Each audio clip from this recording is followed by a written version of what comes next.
There you But go. good morning, everyone. Is anyone else there with you, Pastor Becca? Yes. If you speak, it should go to you. Oh, there he is. Okay. Now There I you can go. see him.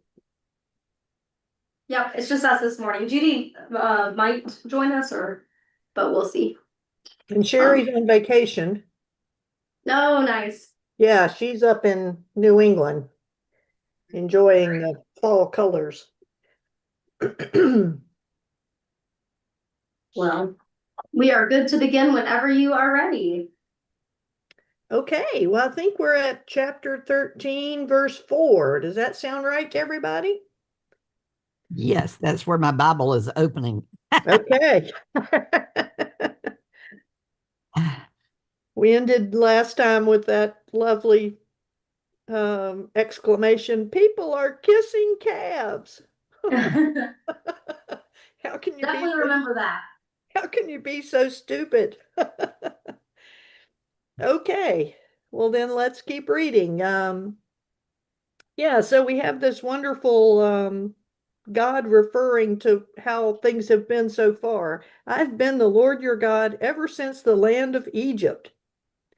You know no God but me, and besides me there is no Savior. It was I who fed you in the wilderness, in the land of drought. When I fed them, they were satisfied. They were satisfied. Uh-oh, but now it's going to start to turn. And their heart was proud. That is to say, they thought it was their own doing that, got them what they needed instead of realizing that God was the one providing for them. So then we get the therefore, which, is never good in the prophets. Therefore, they forgot me. Their heart was proud. They forgot me.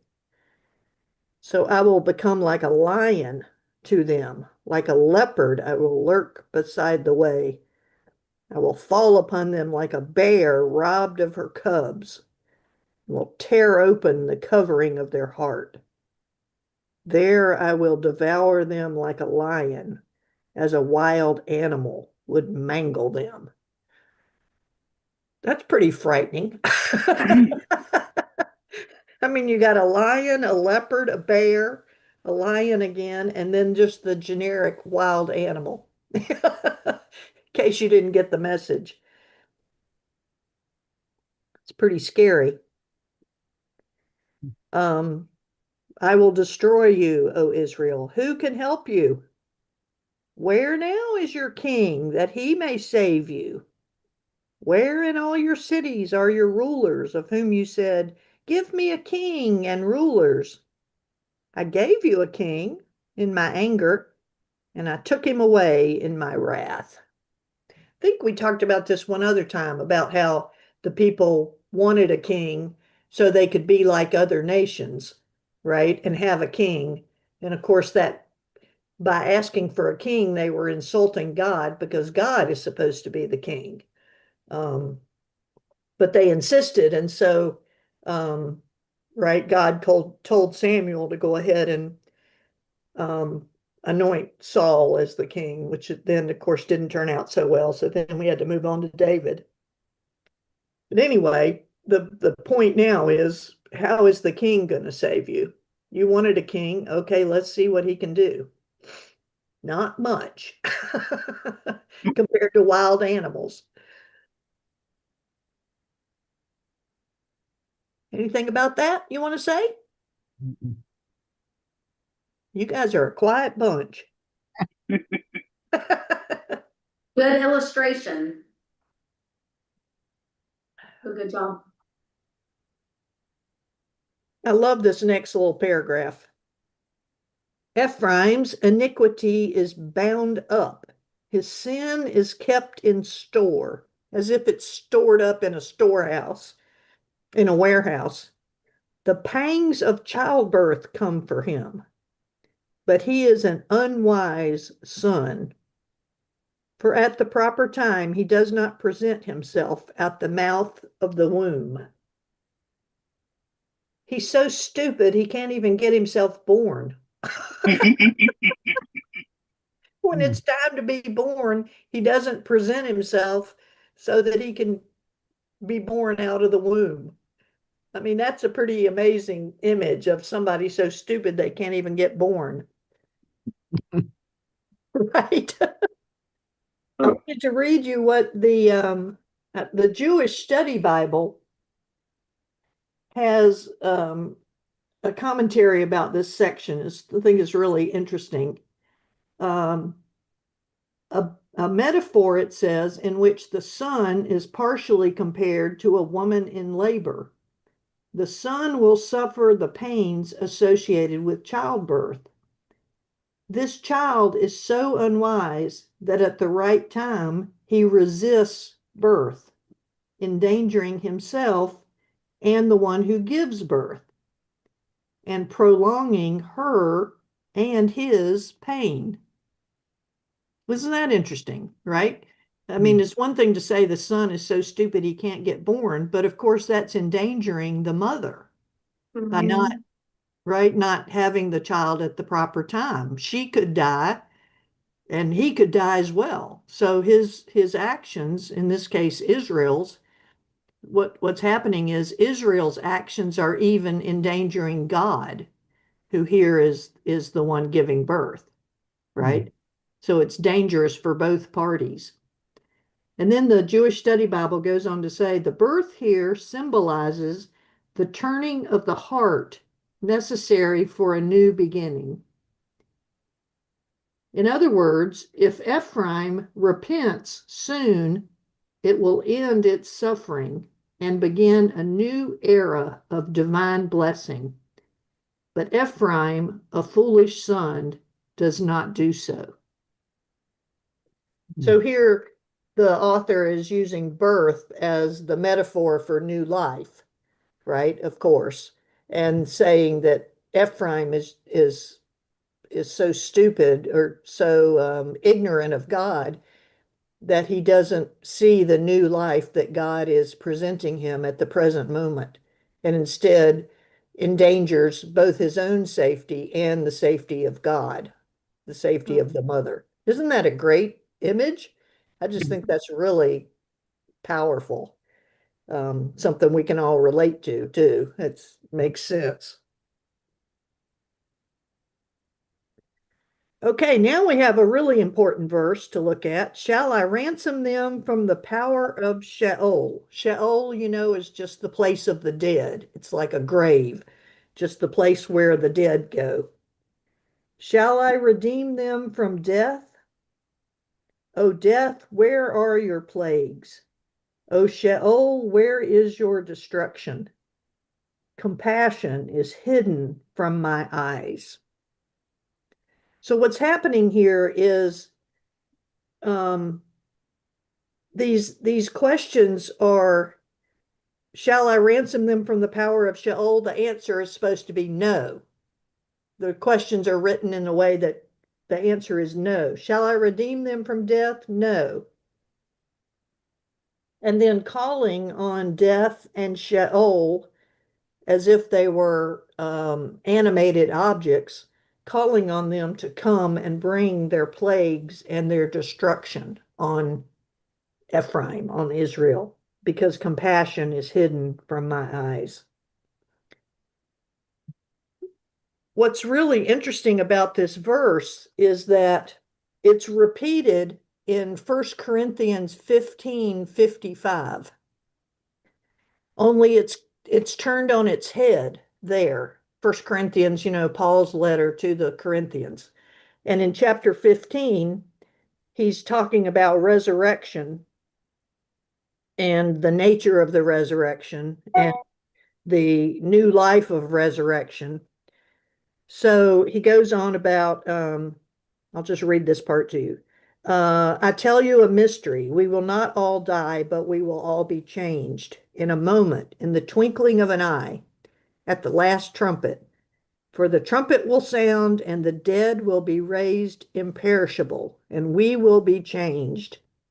For this perishable body must put on imperishability, and this mortal body must put on immortality. When the perishable body puts on imperishability, and the mortal body puts on immortality, then the saying that is written shall be fulfilled. Death has been swallowed up in victory. And then here's our Hosea. Where, O death, is your victory? Where, O death, is your sting? Mm. So there it's turned on its head by saying death and the grave have no power anymore. They've been swallowed up in the victory of the resurrection of Jesus. Whereas in Hosea, it's the exact opposite. They have such power that they're going to bring about destruction and plagues. It's really an interesting use of Hosea's sentiment there, that whereas the people deserve death and plagues and calls on these death and Sheol to bring it about, in Corinthians, Paul is saying that that no longer has any power. Death and the grave have no power over us because of the resurrection of Jesus. It's really an amazing turnabout.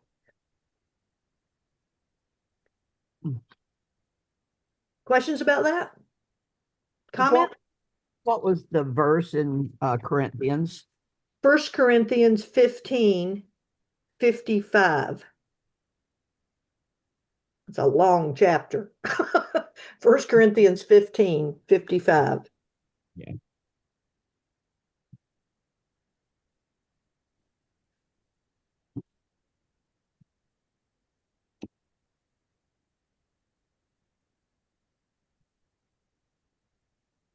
For reasons I can't explain, I tried to figure it out. The Jewish Publication Society has completely retranslated these verses in a different way. Listen to what they have. From Sheol itself I will save them, redeem them from very death. Where, O death, are your plagues? Your pestilence where, O Sheol? Revenge shall be far from my thoughts. It's completely opposite to what the English translation has in the NRSV and others. It's turned it into from a scene of destruction to a scene of salvation. Well, and the NIV is that way, is the way the in the NIV translation, verse 14 says, I will ransom them from the power of the grave. I will redeem them from death. Where, O death, are your plagues? Where, O grave, is your destruction? And what's the next verse? Okay, the next The verse. next part of it, I mean. Oh, I will have no compassion. Okay, I will have no compassion. Yeah, I mean, the whole thing is kind of interesting because the Jewish Publication Society says revenge shall be far from my thoughts. And Okay. I looked up the Hebrew. This word there, the Jewish Publication Society is giving two references for why it should be revenge is not far. I mean, is far, as opposed to compassion is hidden. But when I looked up those references, I didn't think they supported that translation, but Yeah. it's interesting how we can have two separate, one is a scene of destruction and one is a scene of salvation from the same words. It's really interesting. I'm not sure what the answer is. Well, and the connection between the first part of verse 14 and that last statement, because the NIV and apparently the Jewish translation that you were using does do the where, O grave, is your destruction. You know, where, O death, Yeah. are your plagues? Where, O grave, is your destruction? But then it jumps to, I will have no compassion. Right. The Jewish translation sounds like the plagues and the destruction are not going to come, that they're Yeah. impotent, right? That they aren't going to come against the people. But the NRSV sounds like they are coming against the people because there's no compassion. And Yeah, right, it feels, I mean, the whole thing is just kind of crazy. it finishes with the no compassion, but it does start with the questions, where, O death, Right, are your plagues? right. And this word for compassion is nachuma, which is the same word that's comfort is often how it's translated, comfort Oh, or compassion. It doesn't have anything to do with revenge, so I'm not sure where they came up with that. Like I said, they gave two references, but then when you look up those references, it references you back to Hosea, which is like a circle. I mean, it doesn't really help. It doesn't really prove anything. So yeah. anyway, that's a whole, yeah,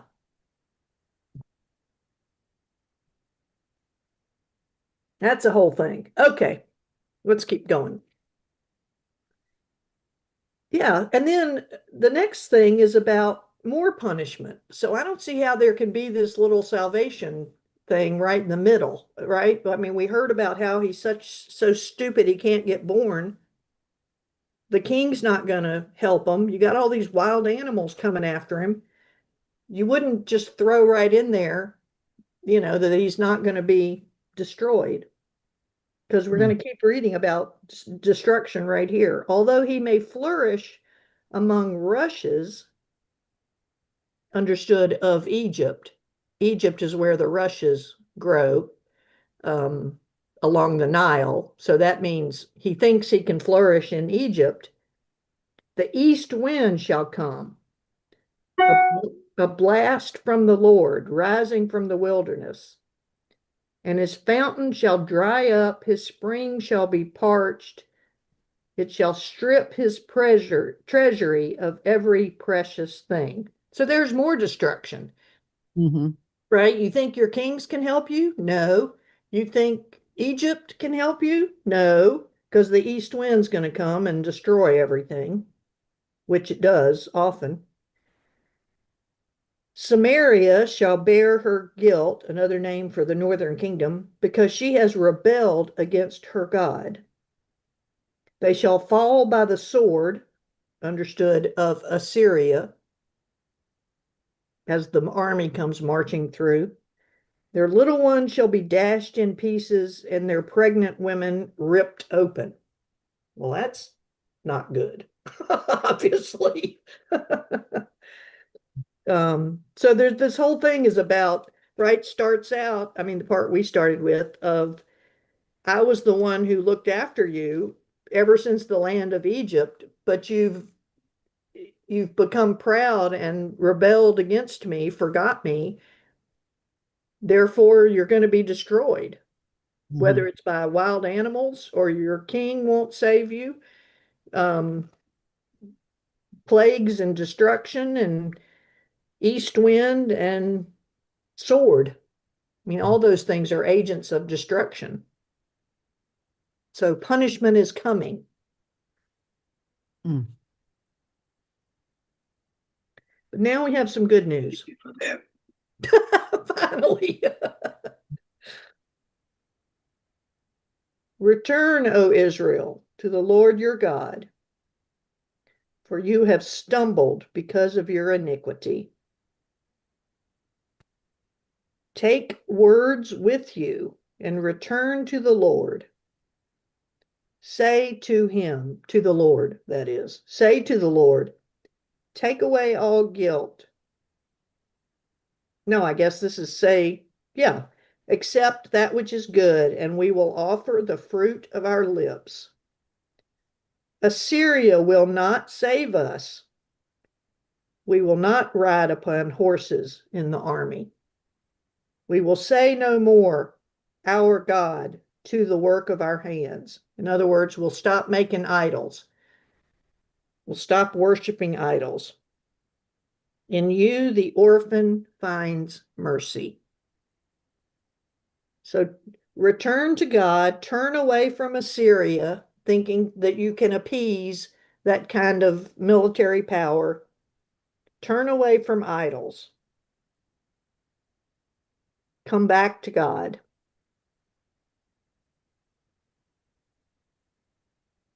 And then you get this wonderful picture of what God will do if Israel will just turn back. I will heal their disloyalty. I will love them freely, for my anger has turned from them. I will be like the dew to Israel. He shall blossom like the lily. He shall strike root like the forests of Lebanon. His shoots shall spread out, his beauty shall be like the olive tree, and his fragrance like that of Lebanon. They shall again live beneath my shadow. They shall flourish as a garden. They shall blossom like the vine. Their fragrance shall be like the wine of Lebanon. So you get the picture of this flourishing garden, right? What was Lebanon known for? Do you know?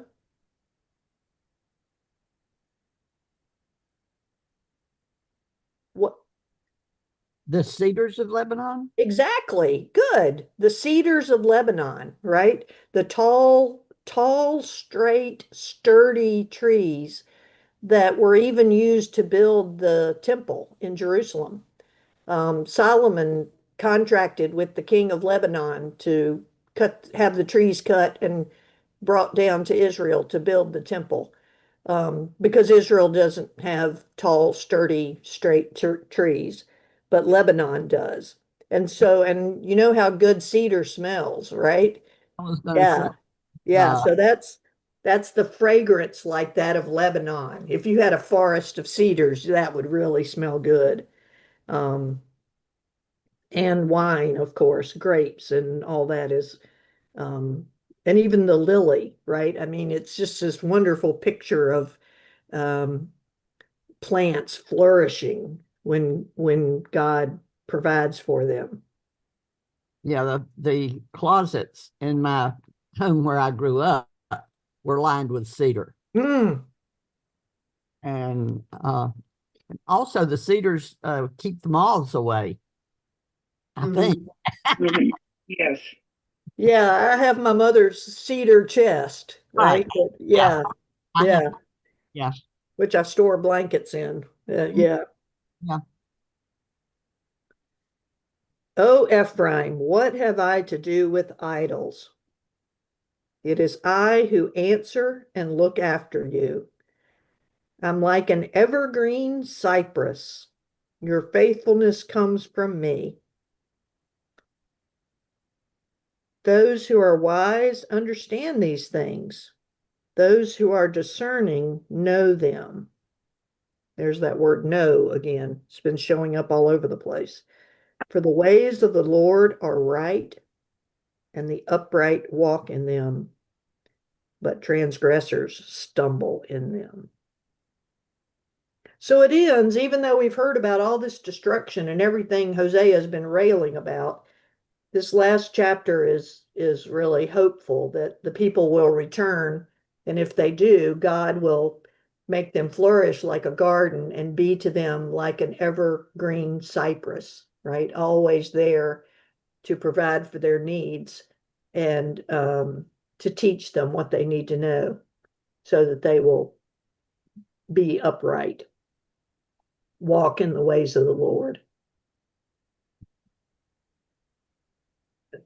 So let's think about what we've learned about God in the book of Hosea. What is the character of God in the book of Hosea? How would you describe who God is according to Hosea? Not what you know from other things, but just if you could just think about how God is portrayed in Hosea, what would you say? Well, for most of the chapter or the book, he's disciplining, he's vindictive, he is punishing, uh, severely punishing. Yes, yes, good. A disciplinarian, a severe disciplinarian, even in some places, right? Right. Um, how do we think about that? What do we? What do we think about that? What do we make of that, that God is a disciplinarian? Does it come across as vindictive and unfair, or does does it come across as deserving? Well, I think toward the end you realize that it was deserving, but he himself says in the book, I was angry. And and if you're do something out of anger, it is more vindictive than punishing in order to improve someone. Uh-huh. Uh-huh. It can be, that's true. Uh, but again, if you look at the entire book, it's like God then reflects and reconsider, and then decides, okay, they were really bad, but I love them anyway. Yeah. So, Yeah, God is the disciplinarian, but we also have all the reasons why, right? right, We right, have right. them turning to Assyria. What are the things they've done wrong? They've tried to appease Assyria when it comes with its army, marching through their country. Mhm. Um, Instead of trusting in God to provide the safety they need, instead they're trying to appease powerful Assyria or running to Egypt and trying to get Egypt to come to their defense. Mhm. Um, they've made idols, right? Which, of course, is taboo number one, right? You shall not make any graven images. You should not have any gods before me. But instead, they have idols. They've, right? They've robbed and murdered. Remember that part where was that chapter 4? Um, yeah, chapter 4, at the beginning of that chapter, there's no faithfulness or loyalty, swearing, lying, murder, stealing, adultery, bloodshed, right? Mhm. Yeah, There's all this horrible activity going on. they pretty much committed every sin Yeah, that. right. Right. Their priests have, given up their responsibility of caring for the people and teaching. The laws have become strange things to them. They don't want to follow the laws. The prophets have quit telling the truth and have just started saying what the people want them to say instead of telling the truth. So, we've heard over and over again that the Northern Kingdom is not turning out the way God wanted them to. I suppose would be the uh, right, the least we could say. Um, so God is disciplining them well, remember again, the prophet is saying, if your current behavior Right, continues, this is right. what's going to happen. Yes. Um, but we do also have, as you said, Diane, this kind of God rethinking, chapter 11, especially. Mhm. Um, how can I destroy you? Mhm. In the end, I can't. I'm God and not mortal. So how can I give you up? Mhm. As bad as you are, you're Yeah. still mine. Right. You still belong to me as bad as your behavior is. So I'll punish you. All right. There are consequences, Right. um, but I'm not going to destroy you ultimately. I'll leave a remnant behind. This is where the remnant theology comes into play. Of as bad as it gets, there will still be a remnant of the faithful left behind who will kind of give everybody a new start. Um, so, right. Um, and calling for their return, you know, for them to change their behavior, repent, and become like a garden. Um, what else about God have we seen in this book? Uh, I think we've seen he's a just God. Uh, in the fact that he does reconsider. He does think with wisdom, even if he did jump to anger at one point. He is compassionate. Yes. Yeah, good. And God, right, keeps reminding these people that I was the one who provided for you when you needed me most in Egypt, right? I was the one who brought you out of the land. I was the one who fed you in the wilderness. I Right. was the one who brought you into this promised land that you now, live in and enjoy. So, this kind of reminder, we could say, God reminds the people of what has happened in the past, and then just sort of seem baffled by why do they not get that, right? Why do they seem to turn to other sources of provision? When all he has given them, they want more and they want to be like other people. Mm-hmm. Exactly right. Exactly right. They want more. And they begin to think that they've done it for themselves, right? Their hearts become proud, which means they're taking credit for everything that's happened so far, even though it's not their um, doing, right? It's God's doing. Um, Something just flew against my window. What about God in the first three chapters? Oh gosh, now my phone's ringing. What did we learn about God? Stop. Um, what did we learn about God in the first three chapters?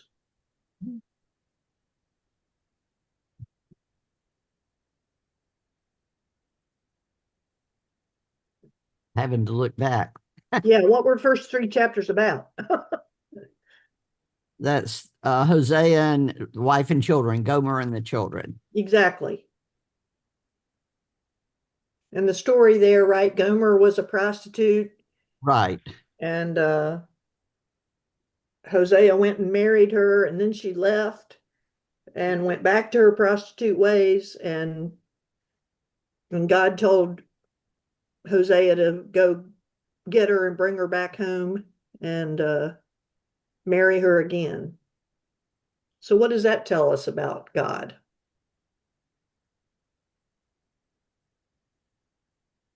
Forgiving, Mm-hmm. Sorry, didn't hear that. forgiving, Giving, forgiving. forgiving, yes, exactly. Relentless, we could even say, right?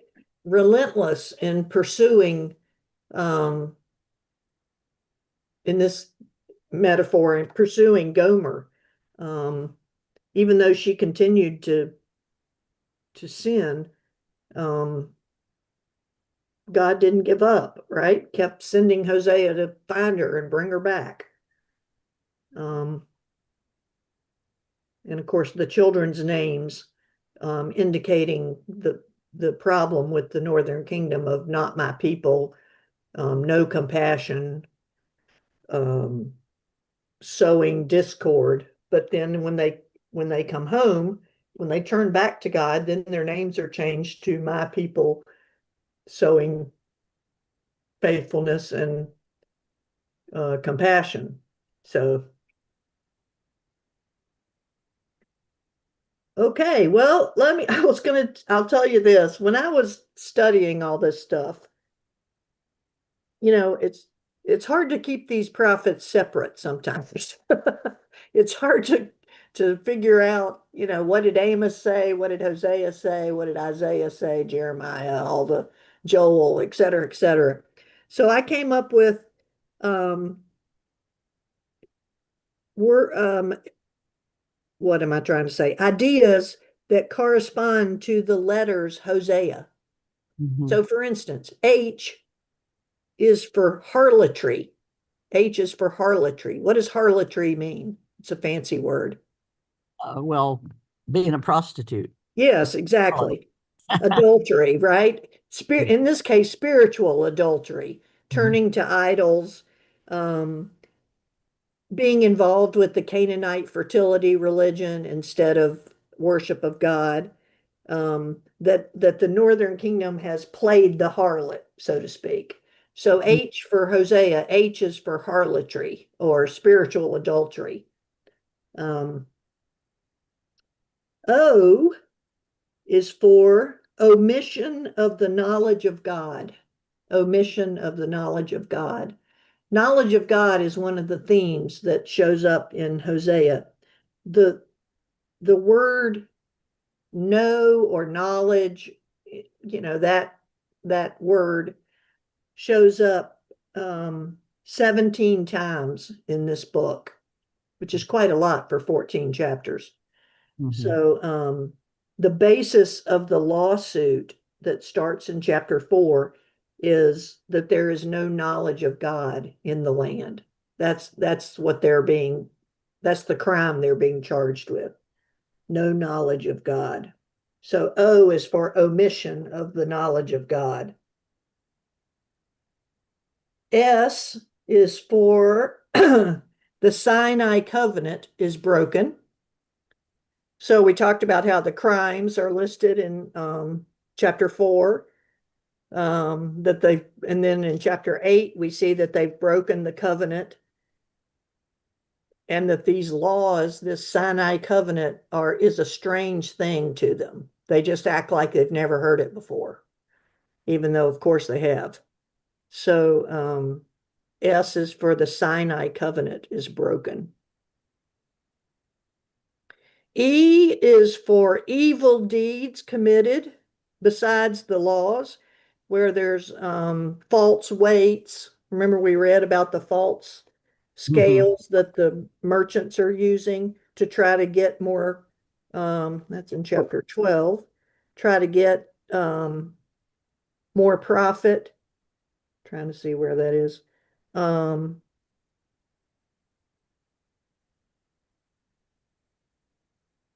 Yeah, 12:7. A merchant in whose hands are false balances, he loves to oppress. I've gained wealth for myself, and in all of my gain, no offense has been found in me. So E is for evil deeds. And then A, one of the big themes of the book is an alliance with foreign nations, alliances with foreign nations, instead of trusting in God.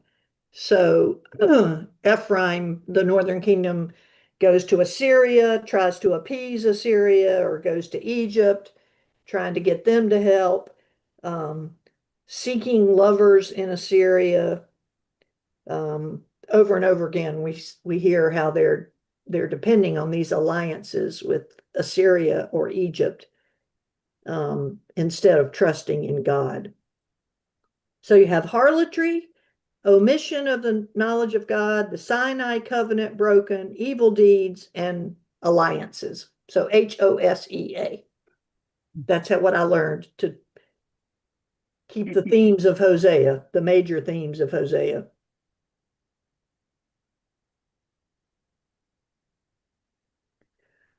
So what do you think of the book of Hosea? Pastor Becca, what do you think of the book of Hosea?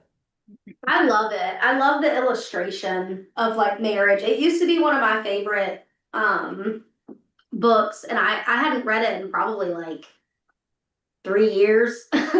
Yeah. But yeah, I really enjoy illustrations like that take it and put it in like something that we can understand a little bit better, like marriage. Kind of in the way that Jesus spoke in parables to help Yeah. us with a understanding. I love seeing things like this in Old Testament, and I struggle a little bit, with the parts where God is really harsh. But I think the returning to God piece has always like been so beautiful to me. And I feel like it's so relatable in terms of just the life of faith, because we turn away from God and we put other things in front of God, and we tend to kind of lose our way, lose our track sometimes. So yeah. Yeah, so in Hosea, you have the great, as you said, the marriage imagery in the first three verses, and then you have this great parental imagery later in, Hmm. right, especially in chapter 11, where, right, where when Israel was a child, I loved him, and out of Egypt I called my son, right, my firstborn son.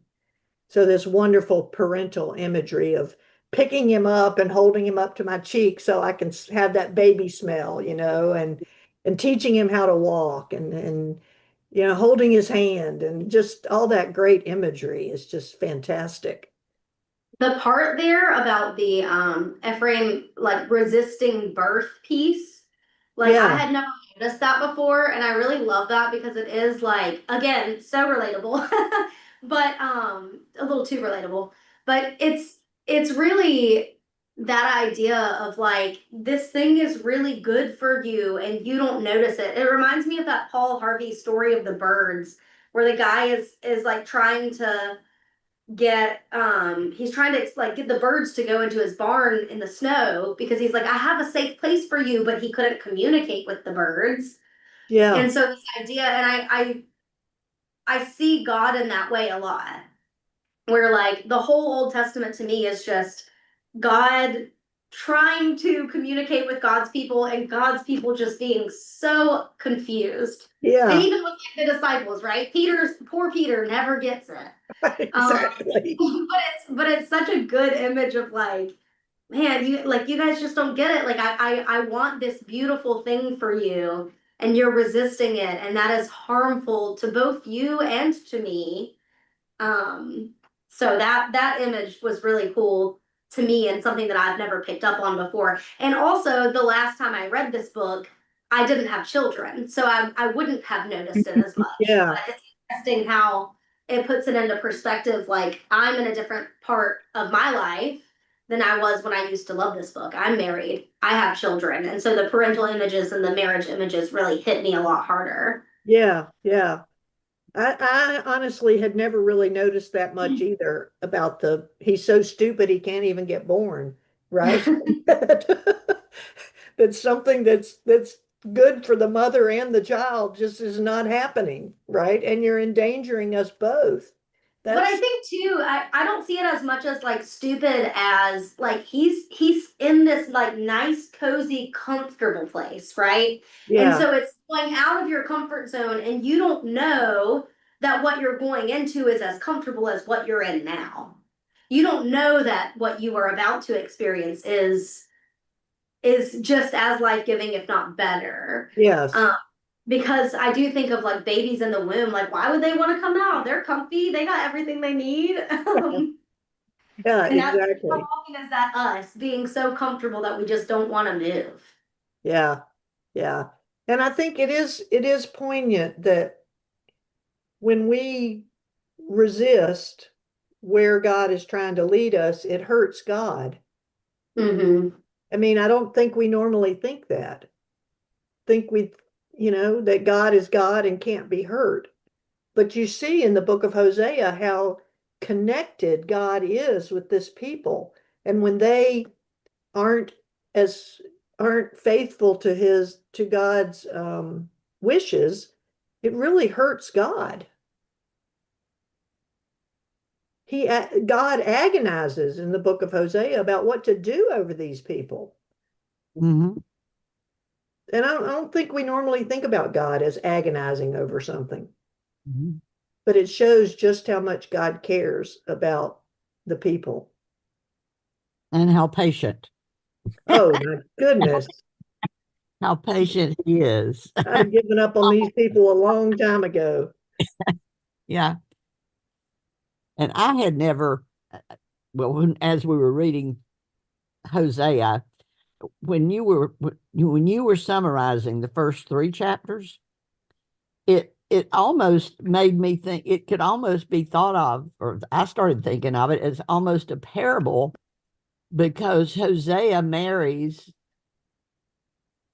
a prostitute, has children, she leaves him like the children of Israel left God, and she goes her merry way and goes back, but then God tells Gomer to go get her Tells and Hosea to go get her. excuse me, Yeah, tells Hosea to get Gomer and bring her back, just like he searches for Israel to bring them back to him. exactly. That's exactly what it's like. It's a 3-chapter summary of God's action with God's people, Right. only put in as in the marriage metaphor, right? I mean, Yeah. it didn't hit me Yeah. until you did it quickly and talked about all the first 3 chapters. Like, okay, let's sum up the first 3 chapters. And I thought, well, that's actually what happened in the whole Northern Kingdom thing. Yeah, Southern Kingdom and everybody, right? Yeah, Yeah. exactly. Exactly. And you wonder, I mean, that's what you just think how patient, as you said, how patient God must be to just keep giving these people another chance. Yeah. And so it is with us, right? I mean, we're all good people, of course, and we think we deserve God's love, and I'm sure we're doing the best we can. But truth is, God is still patient with us. Yes, he is. Very. As Becca said, we all fall away, right? Yes. We're Yep. not as generous and as loving and all those words as we could be. And we're definitely not as forgiving of others as we would like for them to be forgiving of us. Isn't that the truth? We are definitely not that. Yeah. Yeah, exactly. Well, I don't have any other wisdom to give. Sorry. I hope you enjoyed this. We really have appreciated having you for this. I've really enjoyed this study a lot. Going through this book again, like I said, it's been different for me this time around, and I love it. So Good. thank you. Good. Well, now Yeah. you can go and lead other people in the study of this book. We'll just have like ripples in a pond, right? We all can. We'll each take a new Bible study group. Yeah, and I think Pastor Stevens said if we have a little time at the end, which we do, that we should talk about what book you guys are interested in doing next. And Dr. Stevens, you're welcome to stay or not for that piece. Would you like us to go ahead and close in prayer? Yeah, thank you. Go ahead. All right. Please pray with me. Gracious God, we give you thanks for this time together, for this study of your beautiful, sometimes confusing, but overall life-giving word. We give you thanks for Dr. Marty and for the ways that she has shared her gifts with us. And we are so very grateful. We give you thanks for the gift of one another as we have gone through this together. And we pray that you would continue to lead and guide us as we seek out what piece to read next. In your holy name we pray. Amen. All right. Thank you. Thank you so much. You're welcome. I enjoyed going through it again myself. Yes, it was Always awesome. learn something. Mm-hmm. Have a good day. You too. Does anybody have any suggestions or books that you'd really like to go through?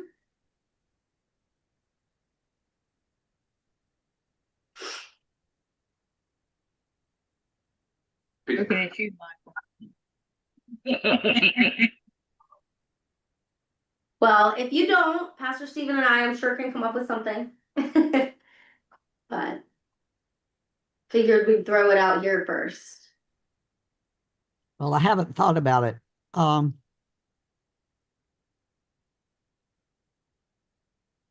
be honest, me neither, but I'm not really sure like what you guys have studied in the past either.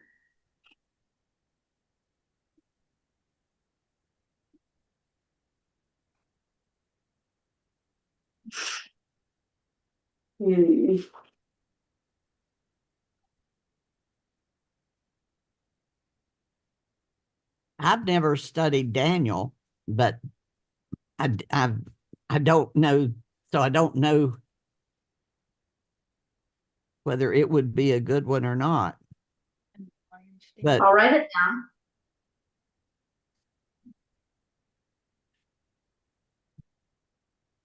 there definitely are stories that we've heard and from Daniel, Mm-hmm. but I've never really studied the book. Okay.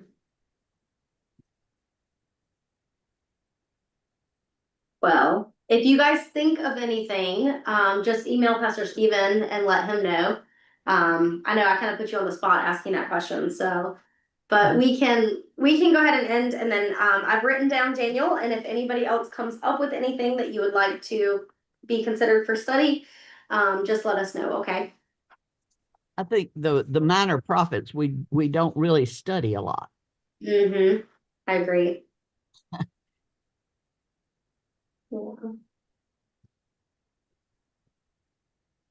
Cool. Thank you all for going on this journey with us. It was great. Didn't go in there. Y'all have a great rest of your day. You too. Thank you. Bye, everyone.